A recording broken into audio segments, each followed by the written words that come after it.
सभी आदरणियों से निवेदन करता हूं कि आप सब लोग ऐसे पावन पुनीत कार्यक्रम को सफल और सुंदर सुशोभित बनाने के लिए अपनी अधिक से अधिक संख्या में पहुंच करके अपनी अपनी भागीदारी बनाएं और आप सभी के सहयोग से, आप सभी के समर्थन से,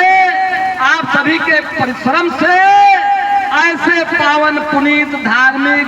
सांस्कृतिक, सामाजिक भगवान राम जी के कथा का प्रसंग तिवारी जी महाराज के द्वारा ऐसे संकट मोचन हनुमान जी के पावन पवित्र देवस्थान पर हो रहा है। कितनी सुंदर, कितना पावन और कितनी सुशोभित बात है